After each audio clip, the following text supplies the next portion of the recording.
Start. आनंद खुशी से गहरा और सुख से शुद्ध होता है। ये वह स्थिति है जब मन शांत हो, अपेक्षाएं कम और हम पूर्ण रूप से वर्तमान में हों। इंद्रियों का सुख नहीं, आत्मा की तृप्ति है आनंद। सुबह की ठंडी हवा में बिना किसी कारण मुस्कुरा देना, किसी बच्चे की हंसी से हल्का महसूस करना, ना विचारों की भीड़, ना भविष्य की चिंता, ना अतीत का बोझ, बस एक शांत अनुभव है आनंद। आध्यात्मिक आनंद की प्राप्ति एक गहन यात्रा है। यह 4 स्तरों से होकर गुजरती है। प्रत्येक स्तर पर विशेष प्रकार की प्रेरणा, कार्यशैली और ईश्वर की कृपा की आवश्यकता होती है। इस यात्रा में मनुष्य का प्रमुख कर्तव्य है अपने प्रयासों से ईश्वर को प्रसन्न करना। यह मान लेना चाहिए कि जो भी उपलब्धि या सिद्धि उसे प्राप्त होती है, उसका श्रेय केवल ईश्वर को है। इस यात्रा का पहला स्तर परमात्मा को जानने के प्रयास से शुरू होता है। यहाँ ईश्वर को केवल एक शक्ति के रूप में नहीं, बल्कि प्रभुओं के भी प्रभु के रूप में देखना चाहिए।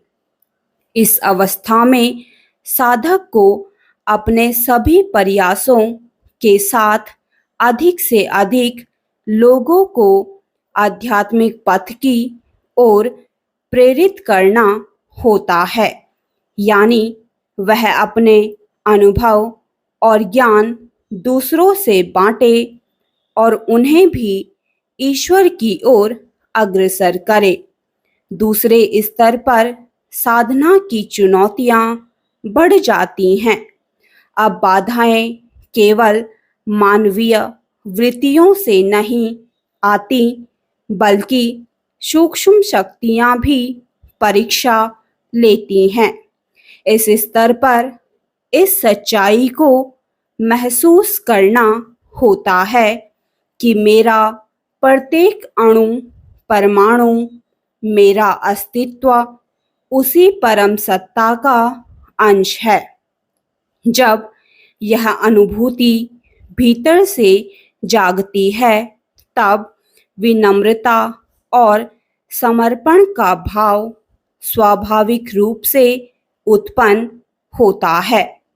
तीसरा स्तर मानसिक साधना का है। इस अवस्था में भीतर से अहंकार, मोह या स्वार्थ साधक को विचलित कर सकते हैं। जो भी मिला है वह ईश्वर की इच्छा से है, ऐसा सोचने वाले के लिए सब सहज हो जाता है। इस अवस्था में साधक अब ईश्वर को केवल प्रभु या सृष्टा के रूप में नहीं, बल्कि परम गुरु के रूप में देखने लगता है। अंतिम और चौथा स्तर अत्यंत सूक्ष्म और ऊंचे स्तर की चेतना का है। यहाँ साधक की बुद्धि अत्यंत कुशाग्र हो जाती है और उसका चित्त पूर्ण रूप से एक बिंदु में स्थित हो जाता है। यही बिंदु अवस्था मन का पूर्ण एकाग्र हो जाना आनंद प्राप्ति का वास्तविक द्वार है। यह स्थिति केवल गहरी साधना, आत्मसमर्पण और निरंतर अभ्यास से प्राप्त होती है। इस संपूर्ण यात्रा में साधक को प्रत्येक स्तर पर ईश्वर की इच्छा को समझने और उन्हें प्रसन्न करने का प्रयास करते रहना होता है। जब वह इस प्रयास में सच्चे भाव से लगा रहता है, तभी वह परम आनंद को प्राप्त कर सकता है। यही आत्मा का चरम लक्ष्य है। स्टॉप।